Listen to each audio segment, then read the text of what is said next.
Salve, irmãos, capaz de Senhor, né? Amém! Todos vocês sejam muitíssimos abençoados. Sem delongas, vamos tentar aproveitar a hora. Lamentações, capítulo 3. Preste bem atenção na leitura, por favor. Eu sou o homem que viu a aflição pela vara do seu furor. Ele me levou e me fez andar em trevas e não na luz. Deveras se tornou contra mim, virou de contínuo a sua mão todo dia. Fez envelhecer a minha carne, a minha pele quebrantou os meus ossos. Edificou contra mim e me cercou de fel e trabalho. Assentou-me em lugares tenebrosos como os que estavam mortos há muito. Circunvalou-me e não posso sair. Agravou os meus grilhões. Ainda quando clamo e grito, ele exclui a minha oração. Cercou os meus caminhos com pedras lavradas, fez tortuosas minhas veredas, fez-me com urso de emboscada, um leão de esconderijos, desviou os meus caminhos e fez-me em pedaços, deixou-me assolado. Armou seu arco e me pôs como alvo a flecha, fez entrar nos meus rins as flechas da sua aljava. Fui feito um objeto de escárnio para todo o meu povo, e a sua canção todo dia. Fartou-me de amarguras, saciou-me de absinto, quebrou com pedrinhas de areia os meus dentes, cobriu-me de cinza, e afastaste da paz a minha alma, esqueci-me do bem. Então disse eu, por favor repitam após mim. Então disse eu, já pereceu a minha força,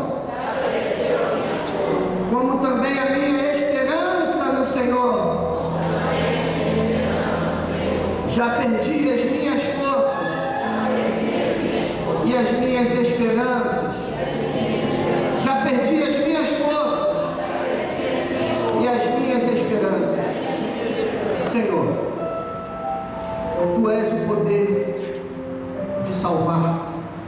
Tu és aquele que está acima do tempo. Tu é mais do que aquele que é e que há de ser. Tu és, Senhor. Senhor, só o Senhor nos conhece, por dentro, por fora. Só o Senhor nos ama de uma forma incondicional. E cada um que entrou aqui é objeto do Teu amor, sim, Senhor. Muitas vezes fazemos nossas as palavras do profeta. Muitas vezes nos sentimos, ó Deus, sem fé, sem força e sem esperança.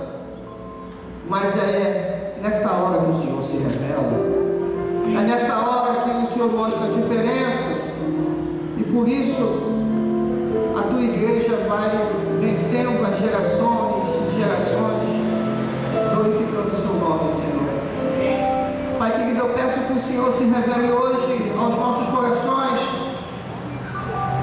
e nos fortaleça e suscite em nós louvor, Senhor.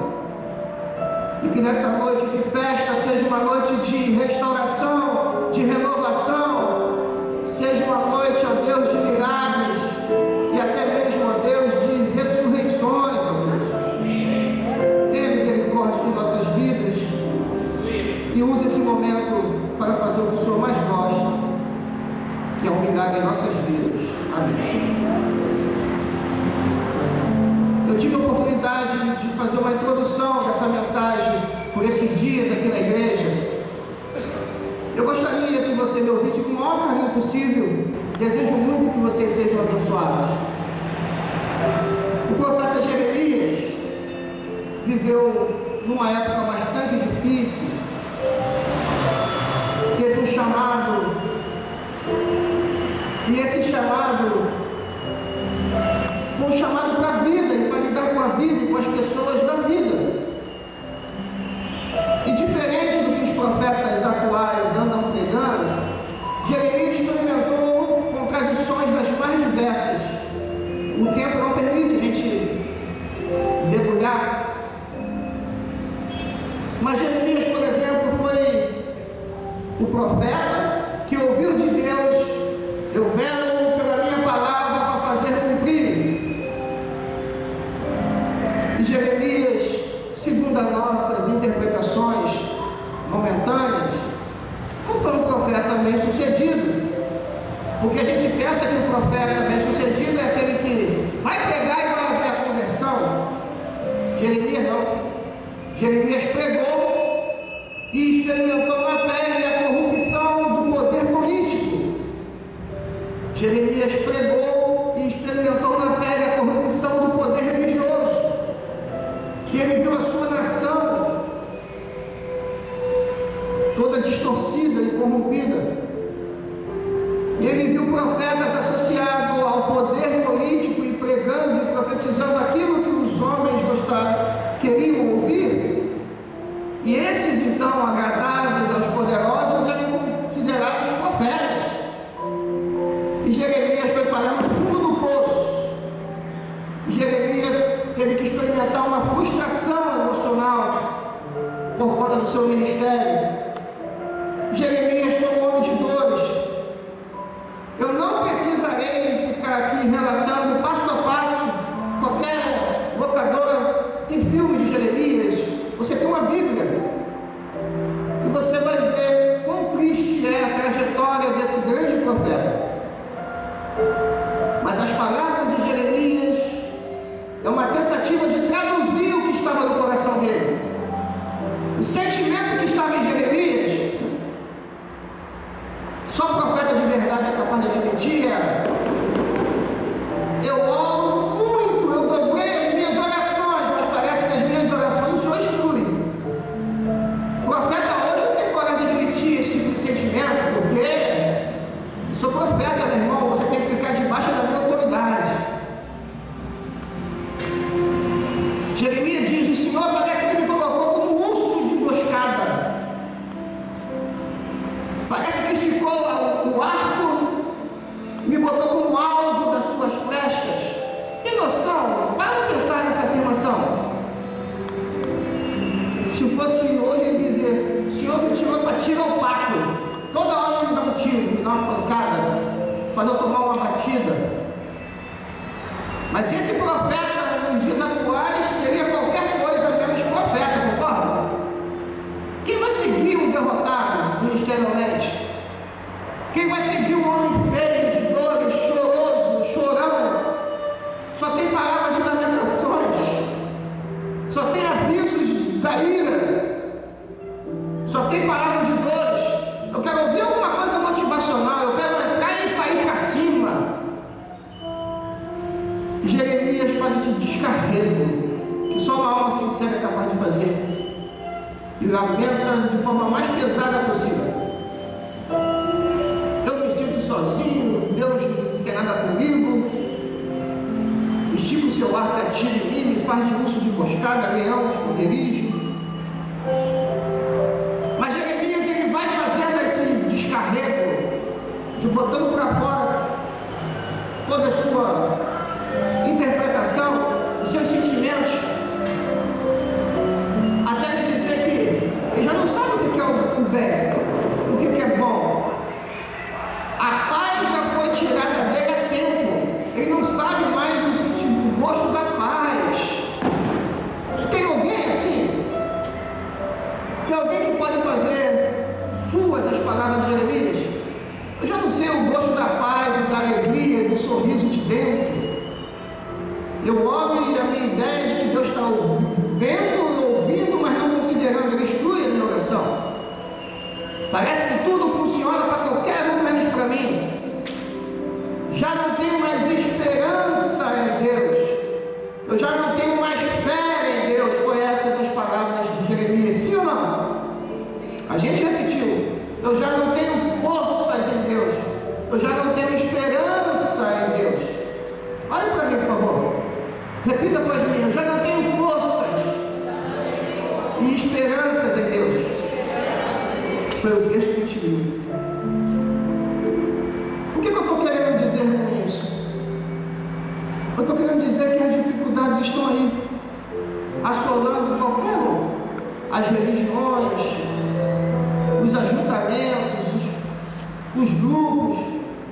Dificuldade não é algo estranho ao ser humano. As adversidades muito menos. As tribulações então estão aí, apertando o pescoço de qualquer um. É gente, ela aperta o pescoço. E se for crente, ela ganha uma dimensão. Por que, pastor, ela ganha uma dimensão? Porque a gente crê no Deus da vida. A gente crê no Deus poderoso sobre todas as coisas. Então, quando a gente passa por alguma coisa que contradiz aquilo que a gente canta, ora e prega, é horrível, sim ou não?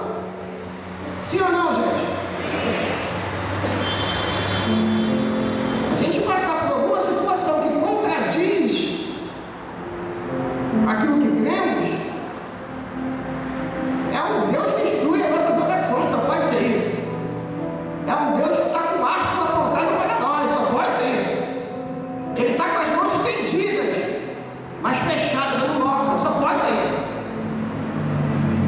Então, para nós, cristãos, a dificuldade tem dimensões horríveis.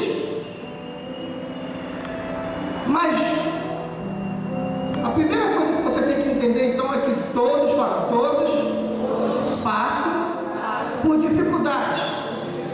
Então fala para o teu irmãozinho, não precisa ficar com um sorrisinho de que está tudo bem. Não precisa deixar os problemas lá fora. Aqui é o lugar do descarrego verdadeiro. É porque sabia que a igreja é o único lugar que o crente não pode chorar? Chora aí para tu ver. Deve ter pecado. A igreja é o único lugar que não pode haver um descarrego de verdade. Por que, pastor, estou fazendo esse descarrego? Porque Jesus disse: vinde a mim todos cansados e oprimidos, e eu vos descarregarei. Jesus faz o descarrego, meu irmão. É só ele, Pai. Vem com fardo que ele alivia. Mas a igreja se tornou um ambiente hipócrita, cínico. E Jeremias acordou assim, acordou cínico. Até que não aguentou. E aí desbancou. O problema nosso é que às vezes quando a gente não aguenta, a gente larga tudo. E a gente solta tudo. E a gente abandona a casa do Senhor. E a gente acaba virando altamente desfigurado daquilo que somos chamados a ser. E nos tornamos pior do que éramos. Mas Jeremias foi desabafando, até que ele deu uma parada e disse: é só até aqui. Vamos ler comigo.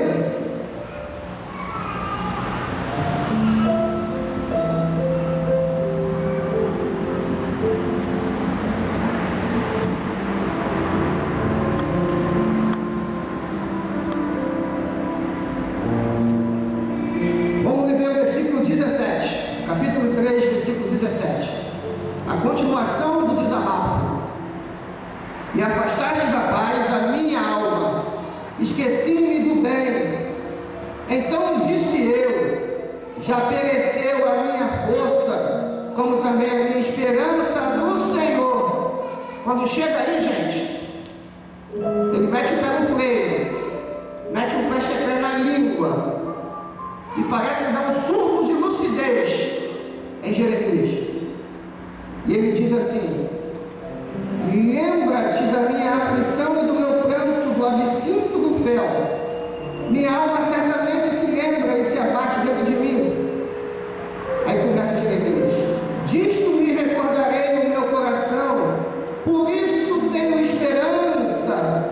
As misericórdias do Senhor são as causas de não sermos consumidos, porque as suas misericórdias não têm fim. Novas são cada manhã e grande é a tua fidelidade. A minha porção é o Senhor, diz a minha alma, portanto esperarei nele. A minha porção é o Senhor e portanto esperarei nele. Ele chega dizendo: perdi as forças e esperança. Aí ele: calma aí, eu tenho algo a trazer à mente. As misericórdias do Senhor, as fidelidades do Senhor, as obras do Senhor. O Senhor é minha porção e a minha esperança, esperarei nele. Preste bem atenção nisso. Em primeiro lugar, todos nós passamos por dificuldades. Olhe para mim, por favor, em nome de Jesus. Segundo lugar, temos que usar o único recurso que sempre funcionou na vida de todos os grandes homens de Deus que passaram por dificuldades. E o recurso é trazer à memória aquilo que dá esperança. Foi isso que Jeremias fez aqui. Ele desabafou, ele chorou, mas em um momento, calma aí. Eu vou trazer à memória o que me dá esperança. E Jeremias tinha um conteúdo acerca das misericórdias de Deus, tinha um conteúdo acerca das fidelidades de Deus. Ele disse: então é o suficiente para fazer de Deus a porção da minha vida, a minha porção, e esperarei nele. Então, primeira lição: todos passamos por dificuldades. Mas segundo, se quer sair das dificuldades, se quer vencer os obstáculos, a primeira coisa a fazer é usar o recurso de alimentar a sua mente daquilo que traz esperança. Isso é muito sério, gente. No período de campanha, olha para mim, por favor, insiste em vencer o diabo na distração. Estava no morro do São Leopoldo e uma mãe falou para mim assim: eu não acredito mais em política, ninguém faz nada, ninguém faz isso, aquilo, todo mundo quer roubar, se corromper. E eu estou ouvindo ela falando atrás de mim, conversando com um colega lá do morro mesmo, e aquilo foi me triturando. Eu me liguei com o Senhor, e eu larguei o microfone e fui me chegando para perto dela, e eu falei assim: minha irmã, pelo amor de Deus, em nome de Jesus, me dá um minuto de tua atenção. Ela foi e falou: pode falar. Eu falei: se a senhora tem salário mínimo, alguém pensou em estabelecer o mínimo. Se a senhora tem fundo de garantia, alguém pensou nisso. Se a senhora tem horários determinados de trabalho, o que passar disso tem de hora extra, alguém pensou nisso. Então alguém pensou em alguma coisa, né? A senhora sabe o nome de algum político que criou o fundo de garantia? Ela: não, eu não sei. Esse é o problema. Para com isso, minha irmã. Vai verificar de fato. Sabe por quê? Por quê? Porque tem muita mãe chorando porque semeou a desesperança nos filhos.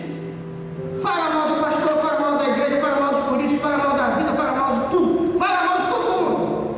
Enche a cabeça da garota, do moleque de desesperança. Então tem muita mãe chorando aqui no morro porque os moleques não têm expectativa da vida.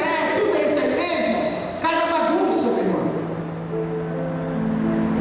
Não, mas eu temo ao Senhor. Você teme ao Senhor, mas você mesmo amaldiçoa o seu filho com a sua língua. Que espiritualidade é essa? Que a gente não crê a nossa língua. Ela começou a chorar no morro e, pelo que eu entendi, ela vive essa situação. Então foi tão vai pedir ao Senhor que jogue por terra toda a maldição de palavras que a senhora já usou e vai buscar o seu filho. Profetizei assim para ela. É muito sério. Das nossas bocas saem bênçãos e maldições, e elas funcionam. Eu disse para Isabela: nunca fique perto do morro. Minha esposa estava dançando aqui, bate forte tambor, para esse garoto aqui, filho do gatinho. Ela me tirou do gabinete e queria dançar. Depois de conversa. Mantém esperança. Eu falei para Isabela: nunca comente nada a respeito de ninguém da igreja. Nenhum jovem, ela estava liderando o conselheiro dos jovens. Não comente nada na frente da Bia, porque eu não quero que a minha filha, como sentar ali, seja contaminada, eu não quero ouvi-lo aqui de dentro. Porque ela não tem estrutura para ouvir. Porque eu quero que minha filha cresça no Evangelho. Eu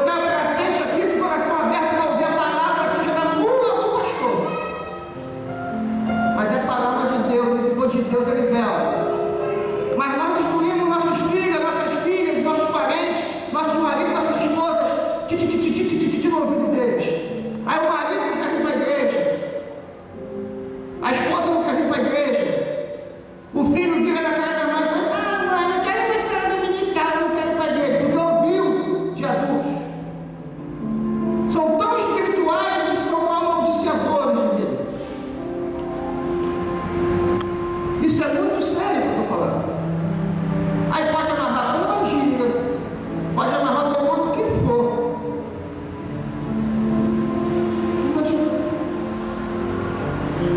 Temos que trazer à memória nosso amor do outro, o que dá esperança.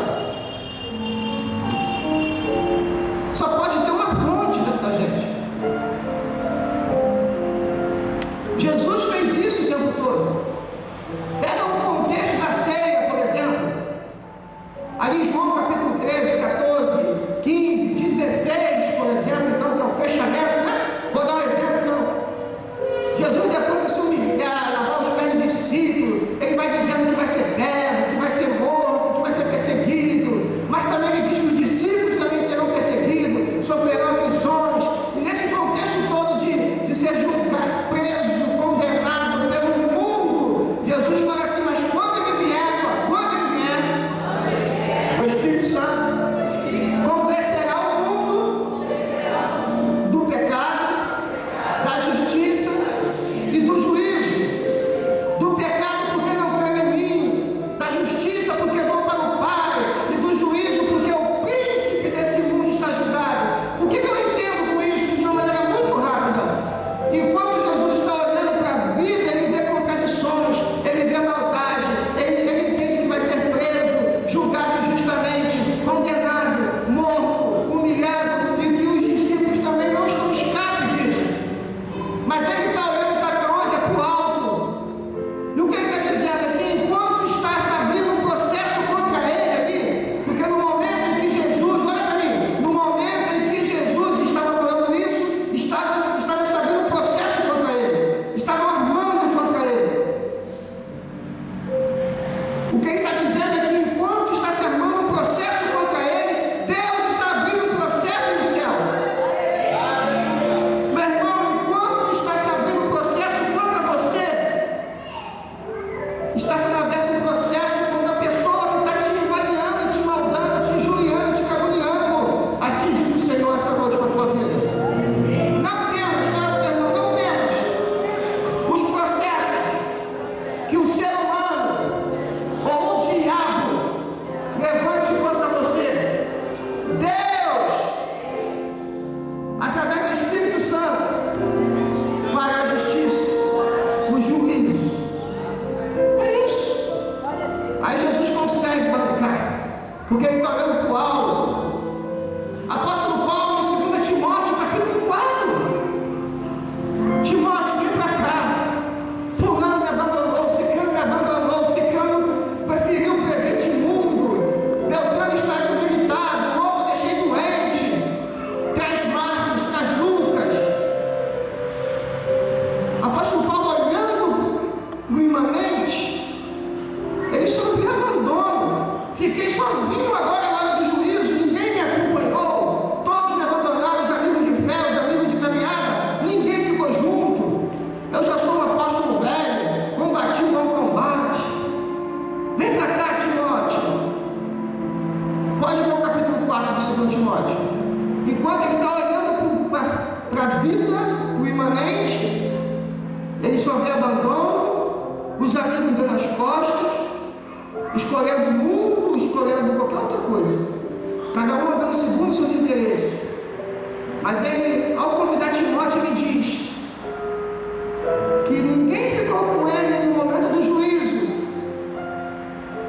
mas ele quer naquele que há de julgar os vivos e os mortos, e esse não o deixou sozinho. Meu irmão, você nunca vai ficar sozinho. Bota os olhos todos das costas e balança a cabeça para você. Jeremias diz que ele virou canção para a nação. A nação cantava, ridicularizando ele. Jeremias falou isso no capítulo 3 que a gente leu. Virei escárnio e canção do povo. Mas seja um instrumento para a glória de Deus, porque aquele que há de julgar os vivos e os mortos está de pé, irmão, e ele não abandona. E Ele não abandona. Então você vê que o apóstolo Paulo, Jesus, Jeremias, olha os salmos começam com desabafos. Olha o 53, 74, 75, o 77 maravilhoso de Asaf, começa dizendo que Deus não ouve, que Deus não escuta, que Deus não vê, que Deus não faz, que Deus não acontece, e termina dizendo: Deus faz tudo, eu vou esperar no Senhor. Então os grandes homens da Bíblia foram grandes homens porque olharam para dentro de si mesmo e disse: porque te abate, ó minha alma, espera nele com fé e com calma. Temos que trazer à memória aquilo que nos dá esperança. Jesus usou esse recurso. Paulo usou, Jeremias, Davi, todos que venceram o presente, foram trazer à memória os feitos de Deus. Então, primeira lição: todos nós passamos por dificuldades e contradições e tribulações e adversidades. Segunda lição: mas temos que trazer à memória aquilo que nos dá esperança. Mas eu amo vocês, eu quero ir para o terceiro estágio. Posso, sim ou não? Sim. Para a gente encerrar, eu quero colaborar com vocês, oferecendo pelo menos alguns conteúdos que possam servir de instrumentos ou que possam servir de sementes para que vocês tenham esperança. Diga-me algo: esperança. Esperança.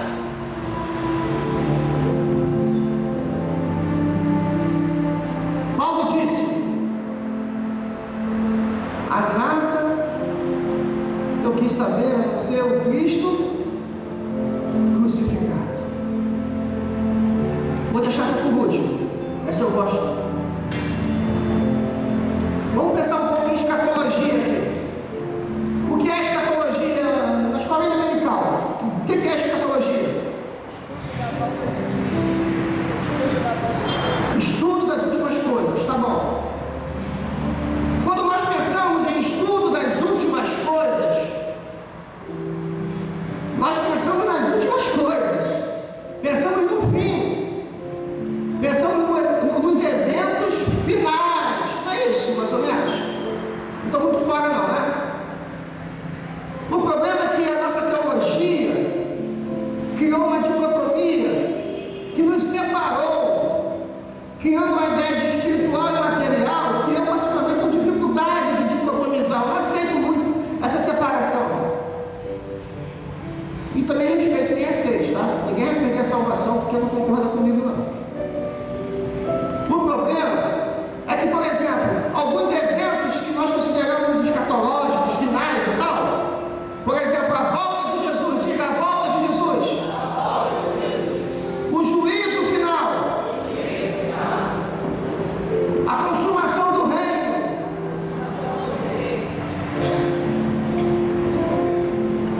a criação de todas as coisas em novidade, né? A nova criação. São alguns exemplos, né? São alguns eventos que, como igreja, nós acreditamos.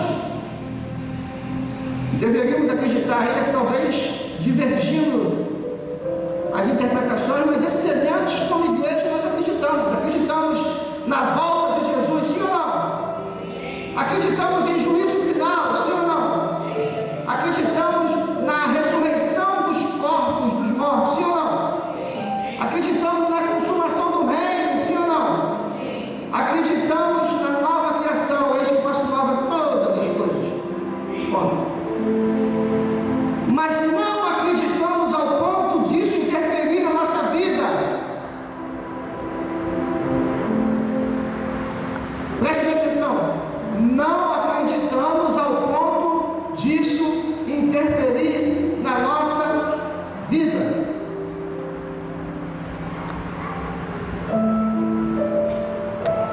É impossível acreditarmos na volta, no juízo final, na consumação do reino, se não tivermos fundamentado de forma visceral a cruz, por exemplo, o evento da cruz. Se não acreditarmos naquele que morreu e ressuscitou, muito menos poderemos acreditar na volta. Se se não acreditarmos que aquele que ressuscitou se tornou um nome sobre todos os nomes, não podemos acreditar na consumação dos reinos, ou do reino de Deus. E se Ele não ressuscitou, é em vão a nossa fé na ressurreição. Percebe como esses eventos estão intrinsecamente ligados? São eventos consequências. Vai haver a volta do que foi.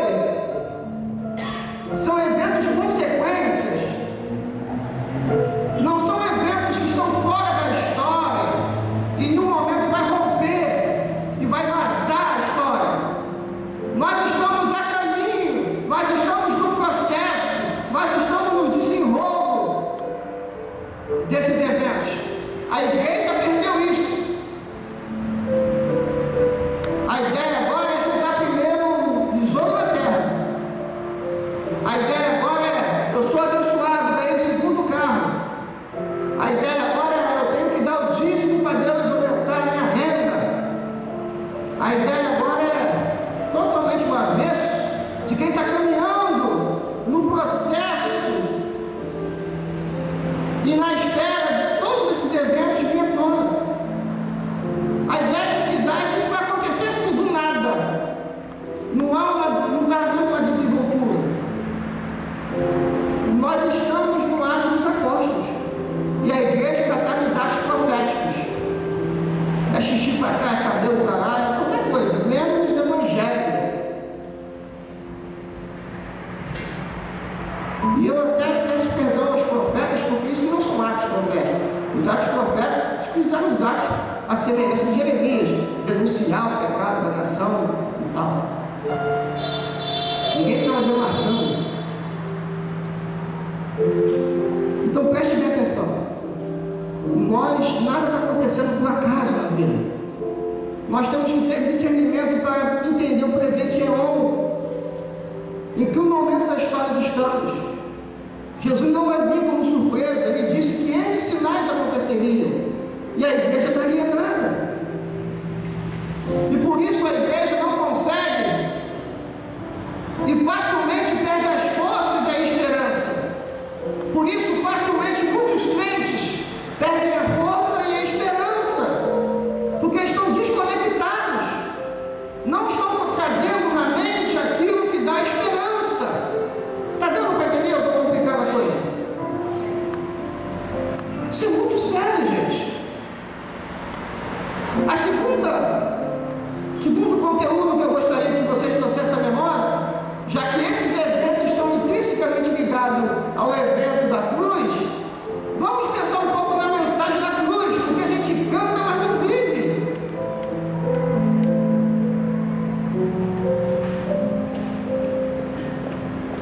Abra vossas Bíblias em Colossenses capítulo 2. Se você puder agora me ouvir como nunca, ouça comigo agora. Esse é um dos conteúdos mais sérios, ou melhor, o mais sério que deve ser trazido à memória.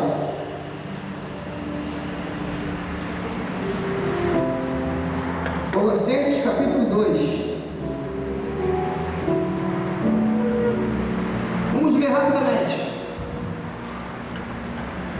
Gente, por favor, estamos vendo a palavra de Deus, reverência, porque quero que saibais quão grande combate tenho por vós e pelos que estão em Laodiceia, e por quantos não viram o meu rosto em carne, para que os seus corações sejam consolados e estejam unidos em caridade, enriquecidos na plenitude da inteligência, para o conhecimento do mistério de Deus, Cristo, em que estão escondidos todos os tesouros da sabedoria e da ciência. E digo isto para que ninguém vos engane com palavras persuasivas. Preste atenção nisso. Eu digo isto para que ninguém vos engane com palavras persuasivas, porque ainda que eu esteja ausente quanto ao corpo, contudo em espírito estou convosco, regozijando-me e vendo a vossa ordem e a firmeza da vossa fé em Cristo. Como pois recebeste o Senhor Jesus Cristo, assim também andai nele, arraigados, edificados neles e confirmados na fé, assim como fostes ensinados, crescendo em ações de graças.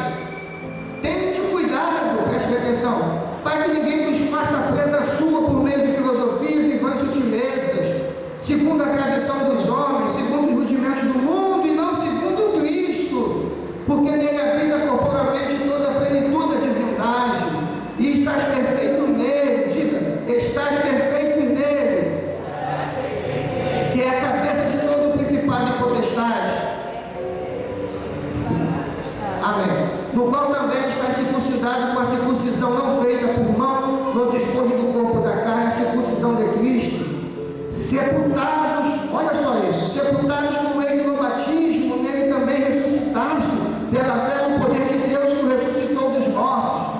E quando vós estavais mortos nos pecados e na circuncisão da vossa carne, vos vivificou juntamente com ele, perdoando-vos todas as ofensas, havendo riscado a cédula que era contra nós, nas suas ordenanças, a qual de alguma maneira nos era contrária, e atirou do meio de nós, cravando-a na cruz, e despojando os principados e potestades, expôs publicamente deles que não foi em si mesmo. Portanto, ninguém vos julgue pelo comer, pelo beber, por causa de dia de festa, ou uma nova dos sábados, que são sombra das coisas futuras, mas o corpo é de Cristo. Ninguém vos domine a seu bel prazer com pretexto de humildade, ou culto de anjos, metendo-se em coisas que não viu, estando debalde inchado na sua carnal compreensão, e não ligado à cabeça, da qual todo o corpo, provido e organizado pelas juntas e ligaduras, vai crescendo em aumento de Deus. Amém. Olha para mim, por favor. Um conteúdo interessante, além dos eventos escatológicos, que devemos trazer à memória, é o seguinte: na cruz, Jesus estava tratando da minha vida, e para isso resolveu pelo menos duas questões. Quais as questões, pastor? A primeira questão que Jesus resolveu na cruz foi a questão da culpa. Diga, culpa. Isso é muito sério, gente. A culpa é poderosa demais. A Bíblia diz que Jesus riscou o processo que nos era contrário e cravou aonde? Na cruz. Jesus estava resolvendo na cruz a questão da nossa culpa. E por que isso é sério? Preste atenção nisso agora. Por causa da culpa, o hospício está cheio. Por causa da culpa, tem pessoas trancadas, engafunhadas em prisões. Por causa da culpa, tem gente doente, com depressão, com neuroses. A culpa é horrível. A culpa seca a alma, nos seca por dentro, nos torna egocêntricos. A culpa é um mal que se instala e arrebenta com o ser humano. Vamos fazer uma oração aqui rapidinho? Senhor, Tu és o Deus poderoso sobre todas as coisas. Seja maniatado todo espírito de valentia e de irreverência. E Tu que és o juiz e conhece os nossos corações, nos sonda agora, Senhor. Amém. Deus resolve o problema da culpa na cruz. Você vê uma pessoa, por exemplo, preocupada com comer, beber, dormir.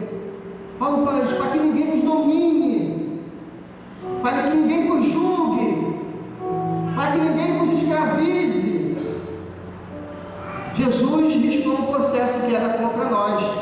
Porque quer ver um pastor conseguir dominar a igreja? É ele pegar a culpa. É fácil demais. Um Peniel resolve. Todos vocês viram minhas ovelhas e meus discípulos. Só um Peniel comigo. Eu sei fazer o negócio.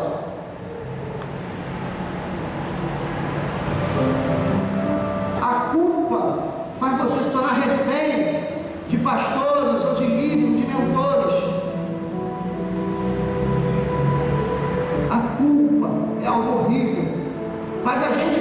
santo, a gente alonga as vestes, a gente vai para o monte 5 vezes por dia, a gente jejua todo dia desesperadamente. Não é por causa da santidade e amor, não, é culpa. A culpa nos escraviza numa religiosidade que é mentira, um farisaísmo extremista que é bobagem, que quanto mais a gente faz, mais a gente fica pegado.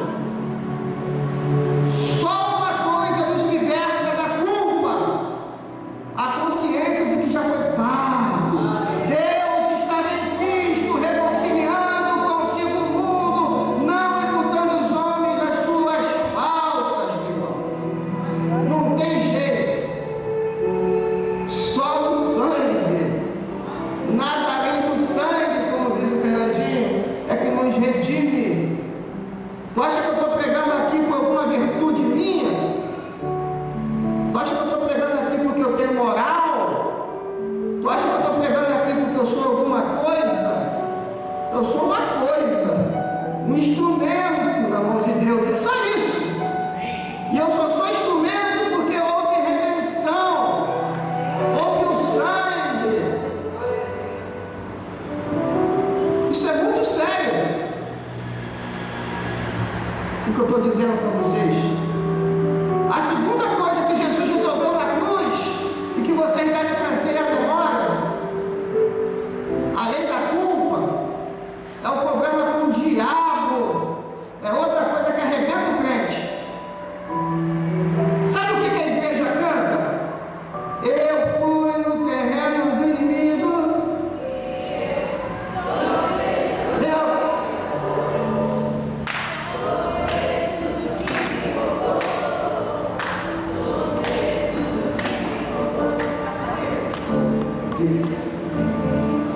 Vai.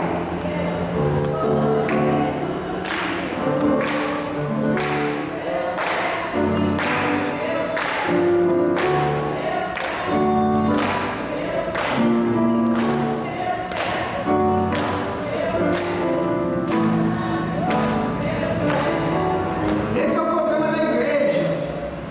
A igreja é igual aos discípulos. Jesus estava na mesa falando: não tem arma aí, discípulo, tem aqui, tem 2 espadas. Na hora corre tudo. Nenhum de vocês, nem eu, meu irmão, temos condições de enfrentar o bicho. Eu conheço o bicho. Lá em casa o bicho sentava na mesa para conversar com a gente. Eu conheço o bicho. Ele ganha a gente no cansaço. Ele ganha a gente. Nem Miguel ousou que o Senhor te repreenda. Pastor, mas eu já vi o Senhor expulsando demônio. É.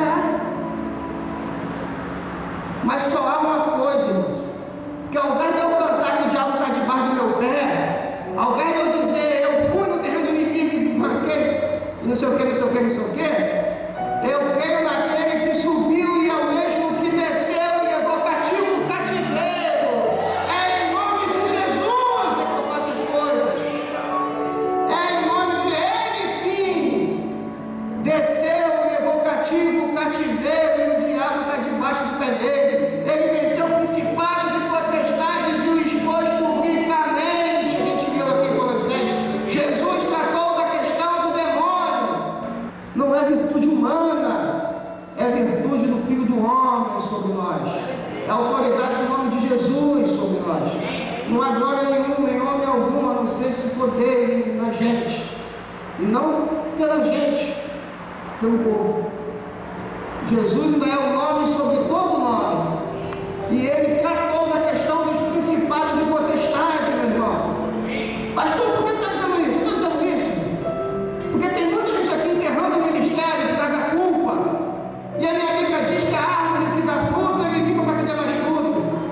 Meu irmão, coloque o teu problema da culpa na cruz e se entregue, se renda a Jesus, porque só vai haver remissão se houver rendição.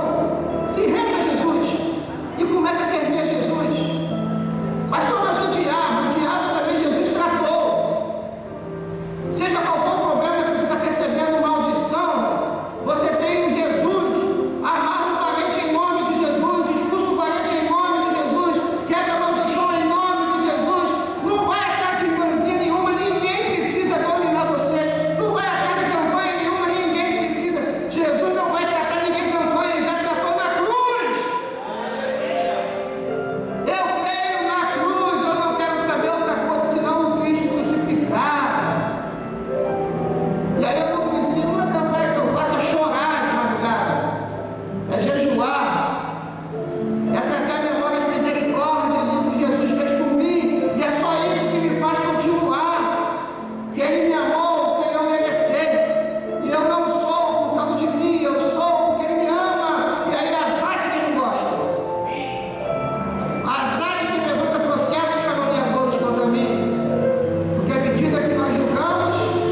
você. Traga à memória as vitórias de Jesus pela sua vida. E não tem nada nem impossível para Deus, meu irmão.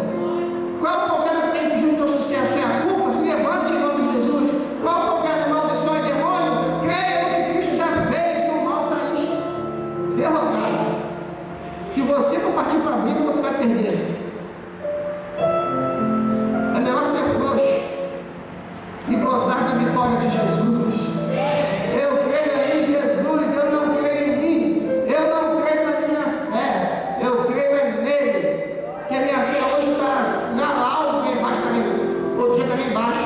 Eu creio nele que me sustenta. Vocês estão entendendo? Eu acho que eu já dei munições a vocês, para vocês saírem daqui abençoados. Para de ver o bicho como guerreiro, ele foi derrotado.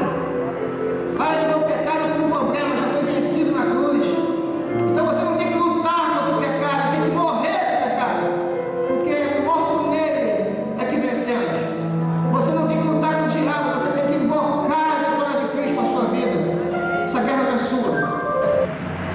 Alguém está furioso pelo fato de você estar saindo aqui com essas informações, porque tinha pessoas aqui que estavam desistindo da vida, do ministério, dos filhos, da filha, achando que não tem mais jeito, isso ou aquilo. Mas enquanto Deus for Deus da nossa esperança, a vitória é nossa em nome de Jesus. E você leva isso muito a sério. E sai daqui com a tua vitória, meu irmão. Quem são os presbíteros, os pastores, os evangelistas, homens da palavra que estão aqui essa noite? Obrigado, irmão, por favor. A nossa fé junto, quem sabe, fica do tamanho de um grão de mostarda. E Ele abençoa esse povo aqui. Prazer, meu irmão. Qual é o senhor? Fernando, esse aqui é legal. Ô, pastor, que benção, pastor Anso. Vou pra cá, gente. Gente, prestem atenção. Não existem mediadores entre nós. E nenhum de vocês deve se colocar debaixo de mediadores. Mas é só quem crê em Jesus como mediador. Só quem crê que Jesus de fato vem ficar toda a questão do pecado e do demônio e quer tomar posse dessa, e quer firmar isso na mente, e quer que tudo que diz o contrário caia por terra, e quer sair daqui experimentando novidades de vida, não mais acreditando na própria fé ou na própria virtude, porque nem eu acredito na minha fé, tá entendendo? Eu acredito nele, ele funciona sempre. Vem aqui à frente. Os pastores estarão aqui orando por amor, para somar com a fé de vocês, para interceder por vocês, para usar a experiência espiritual para vocês, para derramar o Espírito que está nele sobre vocês. Deixa de novo, vem aqui. E você vai usar a sua fé agora para resgatar, seja um ânimo, ou seja um trabalho, seja um ministério, seja o que for, seja uma cura, tudo aquilo que possa ser expressão do mal vai cair por terra hoje, se você crer.